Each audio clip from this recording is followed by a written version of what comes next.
Hey everybody, welcome to Manga on a Stool. I'm Aidan. Gabe's not here because I murdered him. Today I've been getting back into manga, so I kind of want to show off my manga collection that you see behind me. I like stuff that is manga, so talking about it. Alright, the shelf actually starts off with some comics, which I enjoy, but that's not why we're here. First we have Berserk Deluxe Edition. I don't know if there's much I can add to this. I even talked about this in our 3x3 anime video. It's a great dark fantasy seinen, which is what I like to see. The art is incredible. The story and characters are incredible. It's a masterpiece in my opinion. I put it up there in like the fantasy charts with right next to Lord of the Rings, which is a big deal. I will say the first arc, the Black Swordsman arc, is good, but it doesn't really showcase why Berserk is so beloved. But then the second arc, the Golden Age arc, if you start reading that, you'll be like, oh, yeah, I get it now. These again are the deluxe editions, and they are giant, so you can see Mira's great art, but big.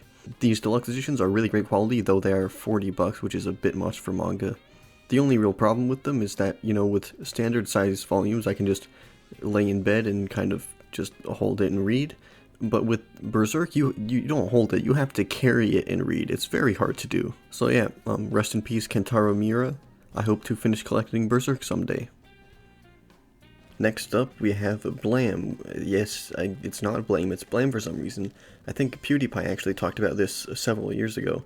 This is by Tsutomu Nihei, and I read it on Bookwalker online like a year or two ago, the first volume, and I really liked it enough to where I ended up getting more volumes down the line, but I actually haven't read past volume 1, and it's been a while, so I don't really remember much about it.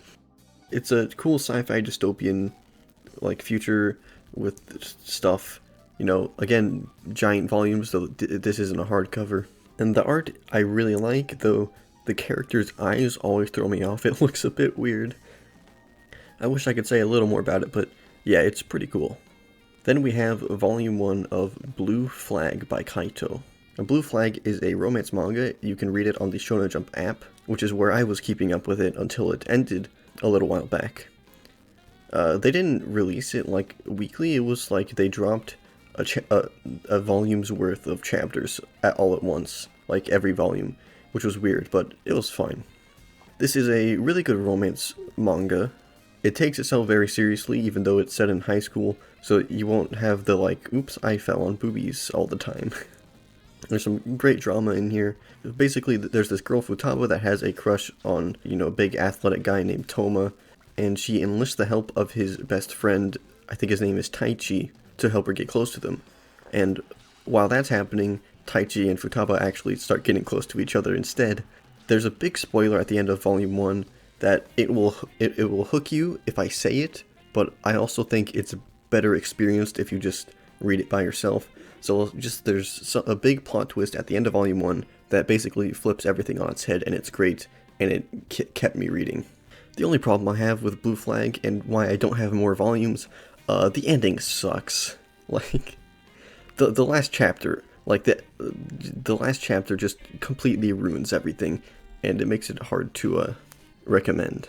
It's like if, you know, as a kid you're asking for a new game for Christmas, and your dad just starts like hinting that he got you the game, but he's not telling you.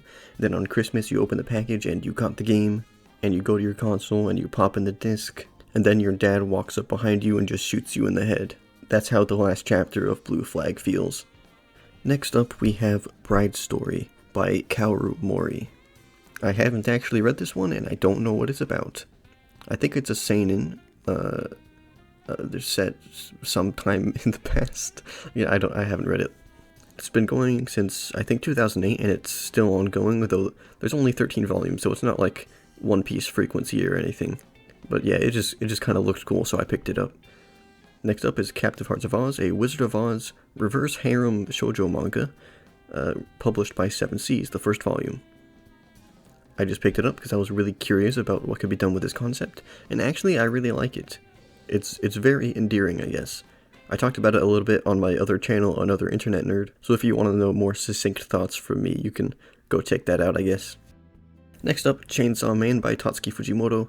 Everyone knows Chainsaw Man. I think this is the most popular I've ever seen a manga that doesn't have an anime adaptation, at least in the West. Chainsaw Man, you know, everyone knows it's pretty great. I don't really have anything else to say about it again. It's shown in action, but it feels fresh. It feels like the next step. It feels like we're finally breaking the mold and going in a new direction. I only have the 7 volumes now, but I've actually ordered the rest of the volumes up to 11, which is the final one, and those are on the way as we speak. I'm very excited for Chainsaw Man Part 2 to start coming out, I think this summer, and then the anime adaptation sometime this year, which, if it's done right, will probably blow up Chainsaw Man to be one of the most popular anime. Then we have Tatsuki Fujimoto's other manga, Fire Punch. This is the first one that he serialized. He'd done some one-shots, but this is, you know, the first series he did. So Fire Punch. So basically, the world is frozen over, and a guy and his sister have regenerative powers, so they're like cutting off their arms and feeding them to old people so they can survive. And then, of course, they grow back their arms and stuff. But one day, some bad people come in and they burn all the old people and everyone to the ground, including his sister. And then main character guy gets lit on fire by a guy with some special powers. And he is just lit on fire forever, but he doesn't die because he just regenerates. It takes him like 5 years to get on his feet and start walking. So he's just like, well, he can ignore the pain at that point. But he's just on fire constantly. Fire Punch, as far as I can tell, it's like, how much can this one guy suffer? And just like all of Fujimoto's other work, it's really creative. I really like how the supernatural stuff plays into, you know, the main themes and all that. If you watched the Barnes & Noble vlog we recorded last year, you would have seen me pick this up. And I just read it, like, last week, so it took me a while, but now I'm really looking forward to get to the rest of the volumes. Then there's Fullmetal Alchemist by Hiromu Arakawa. Again, there's not much else I can say. Fullmetal Alchemist is one of the best shonen. I would highly recommend anyone read the manga or watch Fullmetal Alchemist Brotherhood specifically. I just like Fullmetal Alchemist like everyone else. There's also Full Metal editions that look a lot cooler than these Fizbigs, but there weren't that many out at the time, and I didn't have a whole lot of money when I was buying these, so I think I've already committed too hard to the Fizbigs, so I'm just going to have to live with it. I've read the first one of these, but I haven't gotten around to the second one, and yeah, I think it's pretty good. I hope to complete this as well. Next up is Hanai ni Arashi. This is actually a Japanese manga. The words are Japanese, of course, all of these are Japanese. And there's not an official English translation, so I found a place to read it online because someone's doing it. And I liked it so much that I actually got the physical volumes. I think I'm a few behind now, but at the time these were all of them. Basically, this is just Yuri, so just lesbians. That's what Yuri means, it's girls' love. And it's just cute. There's no crazy drama or like super emotional moments or anything. It's just like two girls that are going out and you get to see their cute moments and they're hiding it from their friends. So, you know, it's nothing crazy. It's just a nice, like, laid back, like, you know, I'm not crazy invested, but, you know, it puts a smile on my face. So I appreciate it. Also, the art style is great. I love it. Next up, Kamisama Loves War. You can also read this on the Shonen Jump app. I got these before they were available on the Shonen Jump app, so, well, that was bad timing, and I haven't read them yet, but I do really like the anime. I need to catch up on the third season, because I'm watching your boy Kong Ming and Spy X Family this season, and I just haven't had the time to watch Kaguya-sama, but I'll get around to it eventually. I really like it. I do also find it interesting. The art style of the manga is a little different to what is in the show. Both are great. I would recommend, you know, I wouldn't really recommend one over the other. Just, if you prefer reading manga, just read the manga. If you prefer watching the anime, just watch the anime. Kaguya-sama is great. I would recommend it. A great rom-com and kind of non-battle anime, if you understand what that means. Then we have Kingdom Hearts 358 Days Over 2, best title ever made. Now, if you know me well, you know I love some Kingdom Hearts, and 358 over 2 specifically was my first one. I played it on the DS back when it came out, like 2009 or 2010, and it was also like the first game that like made me feel emotions other than like, yay, Mario jumping, this is fun. So I'm very connected, I guess, to the story of the game. The only problem with it is that, well, playing the game is kind of monotonous now. It's not super fun, especially if you're trying to go through the series at a good pace. And if you have the collection of the games, they just turned it into a cutscene movie, which is fine. It gives you the plot points, but you miss out on a lot of like smaller details, and you don't get as attached to the characters as if you would play the game on the DS. But this manga, well, it doesn't have voice acting or a soundtrack, but I do think it is a legit great way to experience the story. The art is cute. There's a lot of funny moments between all the characters, and when it needs to be sincere like it is in the game, I think it's great. If you like Kingdom Hearts, I think you should definitely pick these up.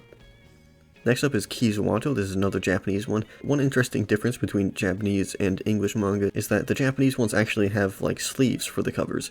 I'm actually planning on making a video including Kizawanto in it, so I won't talk too much about it, but there's like supernatural demon stuff going on and some sex. Next up, Lament of the Lamb. On Right Stuff, there's a price limit that if you hit it, you'll get free shipping. It used to be 50, I think it's like 80 now because there's legit reasons. I forgot what they were though. And the first like 2 or 3 volumes were $1, so I always just bought a volume of this to put myself over the edge and get free shipping. But then I realized they didn't actually have all of the volumes, and I hated having a incomplete set here. Some of the volumes were expensive. They were going for like 50, even $100, but I got them for a good deal on Mercari for like 10 each. So it's a funny story, but I ended up getting them here. This is published by Tokyopop. That's how you know it's old. Tokyopop was like the main manga publisher in the West in the 2000s.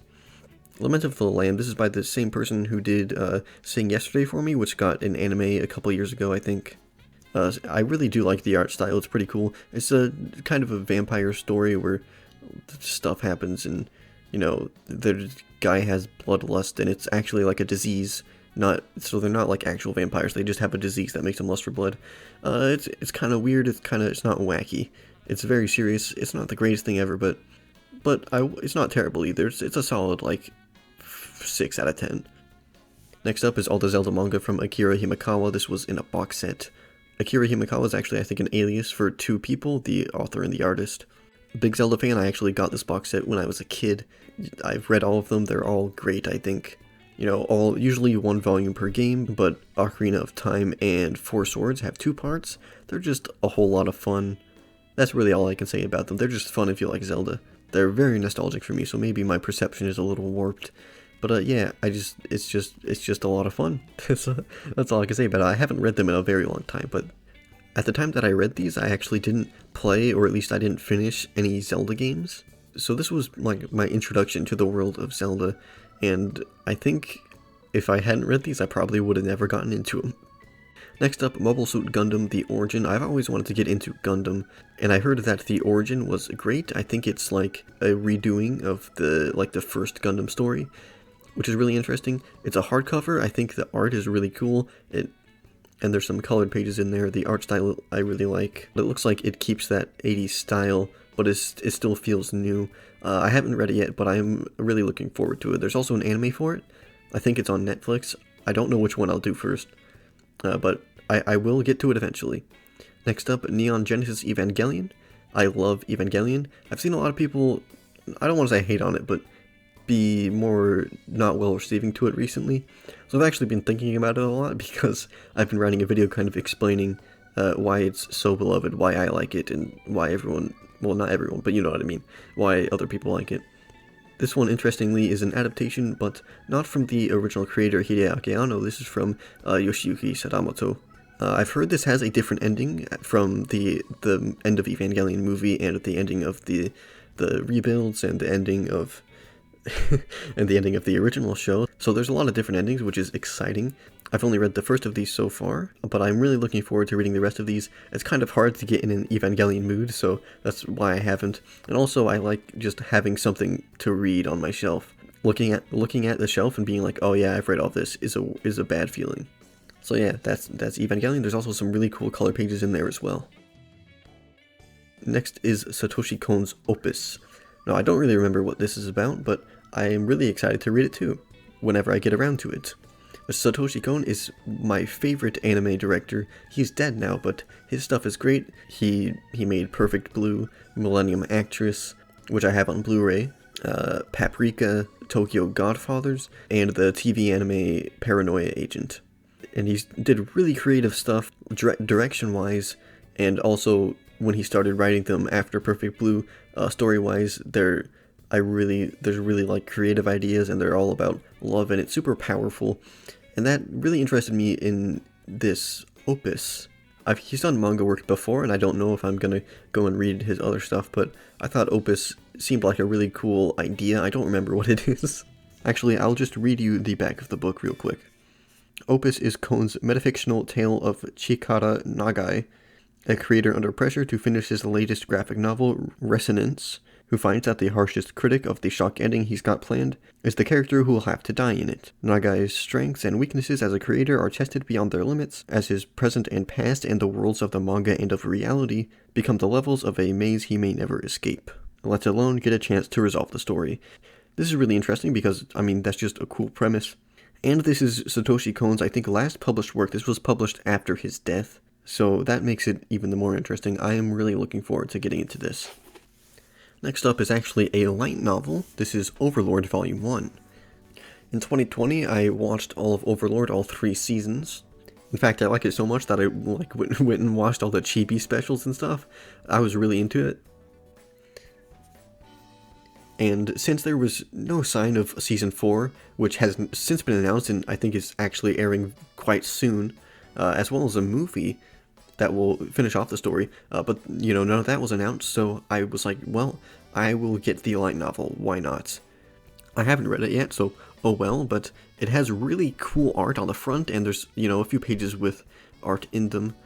This art is just really good. It's just worth it for the art, and it's just a regular novel. Besides that, I think light novels, I'm not totally sure, but I think light novels are just like regular novels, but released in volumes like manga. Yeah, I really like Overlord, though I tried to rewatch it in dub, and it was not hitting the same. I wasn't really into it, but I'm pretty sure I need to rewatch it for before the next season comes out. Hopefully, I still like it.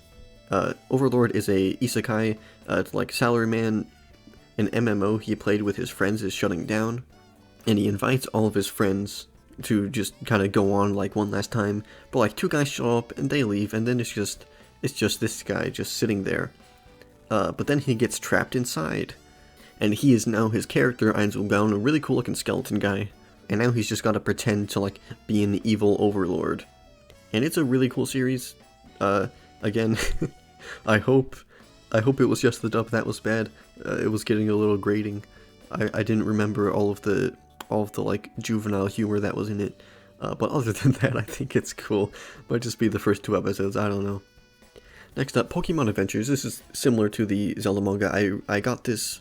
I borrowed a lot of copies of this from the local library, though I've never actually read them all in order, I don't think. I got the first 2 box sets, which is like red, blue, yellow, and then gold and silver. If I remember correctly, like the characters from red and blue come into the end of gold and silver, so it feels like a conclusive ending. Though I heard like just yesterday that Ruby and Sapphire also has something similar, so I might pick that up eventually too. Pokemon Adventures is actually still going by the same author and everything. It's been going for like a month less than One Piece. So I don't know if I'm going to get all of that, but I like having these first 2 box sets because this is what I read as a kid. And Pokemon Adventures, honestly, it's like, in my opinion, it's the best Pokemon story ever. Like, well, at least that I've seen. Like, it's way better than... I love the original anime for what it is, but this is way better. And it's definitely better than any of the games, especially the ones it was based on. Since they started in 1997, there wasn't like super set lore or anything, and if you go back and play Red and Blue, there's not a crazy like detailed story or anything. You just kind of had to fill in the gaps with your imagination, and it feels like that's what the author did. They just went crazy with imagination. It's super creative. The characters are all really likable. It's the best version of Red and Blue. And there's a new character named Green that's exclusive to this manga. It was like a girl that's like a trickster. It looks kind of like Leaf, who was made a lot later. But yeah, it's a super fun read. If you like Pokemon, I think you will love Pokemon Adventures. Next up is Diamond and Pearl Adventure. I had the first 4 of these as a kid, and I just recently got the last few volumes because I was tired of looking at it incomplete on my shelf. At the time that I got the first ones as a kid, I thought it was the same thing as Pokemon Adventures, but it's actually not related at all, I don't think. It has been like 10 years since I read these, so I don't have a whole lot to say, but I remember it being really fun. I could be lying. Or, I mean, I could be remembering wrong the quality of it, but yeah, it's just memories at this point. Then we have Pokemon The Rise of Darkrai, which is a manga adaptation of the anime, and I didn't have like a DVD of it or anything, so it was great to have like a manga version of a movie which I really loved at the time, and I could just go pick up and read it, and I could experience the story all over again. And yeah, that's just nostalgia. Now we're on the last shelf. We have 4 volumes of the quintessential quintuplets. This is a harem manga, which kind of comes with some, I don't know, it's not a super respected genre, but I like it. I'm a sucker for harem stuff, I can't lie. It starts off by showing us a girl getting married to the main character, and it turns out that there are quintuplets, so there are 5 girls that look exactly the same, but you know, they have different hairstyles and stuff like that, and like different accessories, so it could be any 5 of them that is getting married to the main character. So that's a cool setup. It's just again, it's really fun. The girls are all cute. And of course, there's every once in a while, there's like, oops, I accidentally walked in on someone naked. But, you know, depending on my mood, it's just like, it's either like, yeah, or it's like, I just roll my eyes. But yeah, it's super fun. I would recommend this. It's hard to describe the feeling, but like, even though it's harem, it doesn't feel trashy. It feels just like a good romance, just with 5 girls. Basically, the girls and the main guy are all students. But they're really dumb, so he gets hired to tutor them because he needs money. And one thing I really like about it is that, you know, when you go into it, I've seen a lot of harem anime and manga, alright? And usually, like, you know who the main girl is. Like, the main character will walk into a room with, like, one girl at the beginning, and you're like, oh, well, I know how this is gonna end. And then they just continually add on to it. But here, we have 5, it's a set number, no one gets added on, at least of what I've seen. I assume there's not more, and there's not like the childhood friend and like the transfer student and none of that, because you always know who's gonna win in every situation if you've just seen enough. But in this one, none of that. It's just girls. They have personalities, and they get into fun situations, and it's just a good read. Next up is The God's Lie by Kaori Osaki. I haven't read this. It's a one-shot, so it's just a 1 volume. I saw someone recommend this on some kind of manga video, either a manga haul or a collection. I don't really remember, and I don't remember who it was, so I'm sorry I can't shout you out or anything. But it's been a while since I bought it, so I don't really remember what it's about, so I'll just read you the back of the book. Natsuru Nanao, a 6th grader who lives alone with his mother, strikes up an unlikely friendship with the reserved and driven Ryu Suzumura. Natsuru plays hooky from soccer camp that summer, and instead of telling the truth to his mother, he spends all his time with Ryo and her kid brother at their rickety house, where a dark secret threatens to upend their fragile happiness. And it has a, you know, nice ol', you know, happy cover. Feel like I haven't read this because every time I look at it, I'm like, this is probably gonna like break me. This is one of the ones that you're like, this is gonna hurt me emotionally somehow. So I just haven't been in the mood to read it really. Next up is Star Wars Rebels. This is based on the Disney XD show, which actually I watched with my parents like a year or 2 ago, and it's actually, I thought it was quite good. The first season was kind of lacking and had too much filler, but, you know, I think it's cool. And the manga, of course, can cut out all that filler. Seeing that there was a manga for this got me excited. The art style is perfect for this story, and I mean, the art is great. Just, like, look at Darth Vader. He looks epic. And yeah, that's really all I have to say. I haven't actually read it yet. I've scrolled through the art and stuff, but there's 2 volumes out now, I believe, and I'm looking forward to reading it. Next is Star Trek the manga. I saw this on Right Stuff, I think, and I thought, that's funny, I'll pick it up. I checked back the other day. It looks like most of these aren't actually by Japanese people. It's just in the style of manga. It's like an anthology, by the way. So there's like a bunch of different stories with Star Trek characters. I'm just a casual Star Trek fan, though. So I don't care that much. It just looks really funny to see like Spock with anime eyes. And yeah, that's really all I have to say about it. Next up is Too Hard. Like Kizawanto, I'm actually going to talk about it in a separate video, actually the same video. And it's kind of a harem, but not really. Like, there are girls that have a crush on the main character, but it's mostly focused on one specific girl.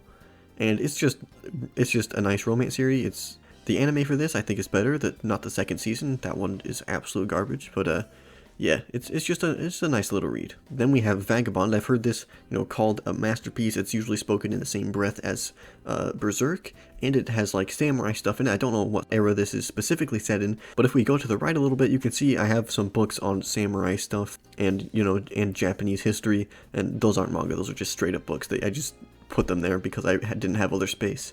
I haven't read it yet. It's pretty big. This is one of the more recent ones I picked up. But I'm really looking forward to it. It's like it's just a manga that was made specifically for me. So yeah, I'm very much looking forward to it. It does also have the Berserk problem where it's so big that it's kind of hard to sit in bed and read, but that's fine. Then there's Vinland Saga. Again, I've heard great things. I haven't read it yet. I heard great things about both the manga and the anime. I think it's a seinen set in the Viking era. And even just like opening the first page, the art is beautiful. Although once it goes back to black and white, it's like we're missing so much right now. But yeah, I am looking forward to read this as well. I just haven't gotten around to it. Next we have We Never Learn, also known as Bokubun. I read through all of this a year or two ago on the Shonen Jump app. I think there's 187 chapters, and I caught the last like 10 before it ended. This is another harem, and I think it is just... This is one of my favorite manga. It's hard to like justify, it's kind of like a guilty pleasure, I guess. I'm not really that guilty about it. I feel like I would get laughed at if I started talking about it to other people. It's actually quite similar to the quintessential quintuplets now that I think about it.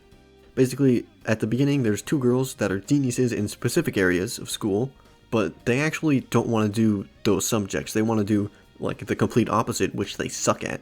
So our main character needs to tutor them to get them, up to speed. Eventually, like, a third athletic girl joins, and then a couple other characters.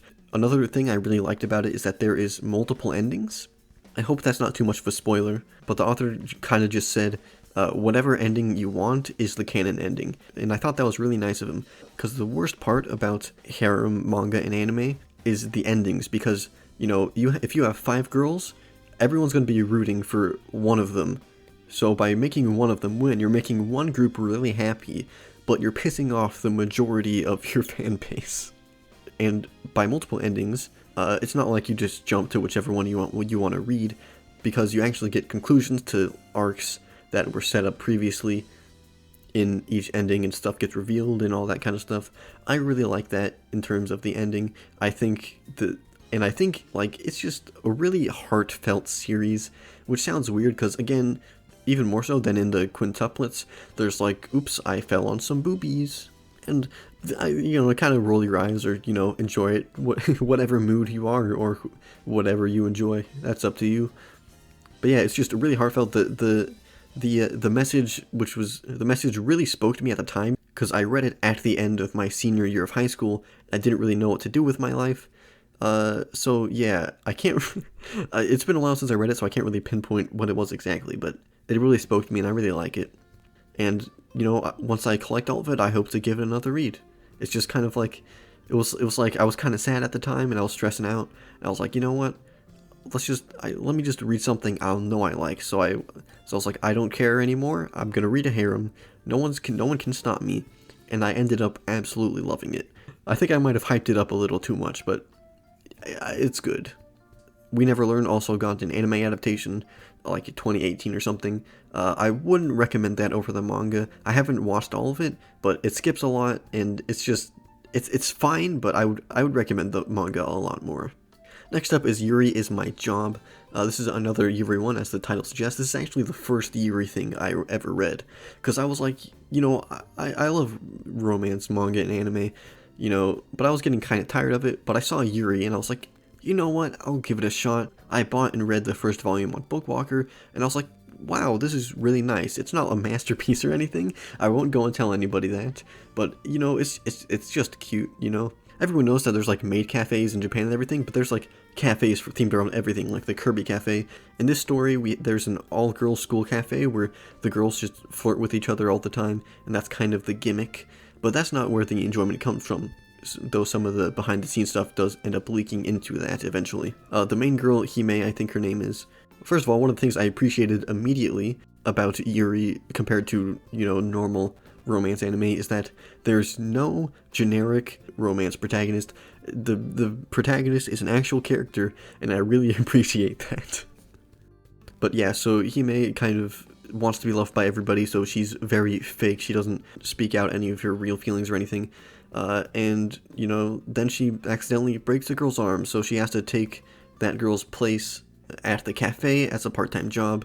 Eventually, Hime's only friend gets involved, and then her friend that she had, like, in elementary school gets involved, after not seeing each other for a while. There's drama in there. Again, it's not amazing, but it's just like, it puts a smile on my face. It's very cute. If you like that kind of stuff, I really recommend this series.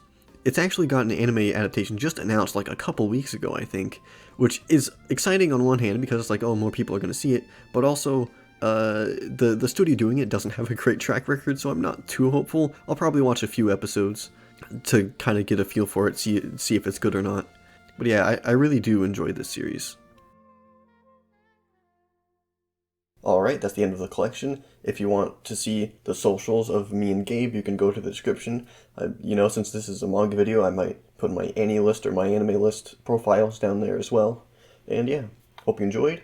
Hope you maybe will go read something that I recommended, or maybe you have a recommendation for me. I don't know. Put a comment in the description, in the comment section, if you want to. Thanks. See ya.